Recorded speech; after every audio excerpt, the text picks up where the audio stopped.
ছেলে আমার খুব সিরিয়াস, কথায় কথায় হাসে না। জানেন দাদা, আমার ছেলের বাংলাটা ঠিক আসে না। উনি যে কথাটি বলছিলেন যে আমাদের অনেকে ইংরেজি বলতে বেশি স্বাচ্ছন্দ্য বোধ না করলেও পছন্দ করি। স্বাচ্ছন্দ্য আর পছন্দের অনেক পার্থক্য। পছন্দ করি। তো বিদেশে আমরা বিশেষ করে যুক্তরাষ্ট্র মানে ইউরোপিয়ানদের ইংরেজি ভাষায় কথা বলা যে দেশগুলো, সেই সব দেশগুলোতে তো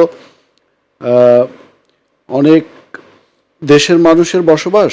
অধিকাংশ দেশগুলোতে পৃথিবীর বিভিন্ন জায়গা থেকে অভিবাসীরা এসছেন এবং একটা মানে অনেক ধরনের সংস্কৃতি এবং অনেক ধরনের ভাষা একসঙ্গে হয়ে যে শহরগুলো, সেই শহরগুলোতে আমরাও বসবাস করি, বাঙালি বা বাংলাদেশি যারা আছি। স্কুলগুলোতে আমাদের বাচ্চারাও এই বহু ভাষা এবং বহু সংস্কৃতির মাঝখানে থেকে বড় হচ্ছে। ঘরে আমরা বাংলা বলছি, বাইরে ওরা ইংরেজি চর্চা করছে, যার কারণে বাংলাটা ঠিক ওই ভবানীদার মতো বাংলাটা ঠিক আসেনার মতোই অবস্থা আমাদের বাচ্চাগুলোর, বিদেশে বিশেষ করে যারা বড় হচ্ছে। কিন্তু তারপরেও বাবা মা যারা অন্তত প্রথম প্রজন্ম যারা বাংলাদেশ থেকে গেছেন, তারা চেষ্টা করছেন বাংলাটাকে কোনো না কোনোভাবে মানে বাংলিশ হোক, তারপরে অন্তত বাংলা যেন বাচ্চারা শেখে এবং বাংলায় কথা বলে। আমি নিউ ইয়র্কে ছিলাম প্রায় 7 বছরের মতো। তারপরে এখন যেখানে বসবাস করি ম্যারিল্যান্ডে, ডিএমভি এরিয়া বলে ওটাকে, মানে ডিসি, ম্যারিল্যান্ড এবং ভার্জিনিয়া, তিনটার বর্ডার ওইটা।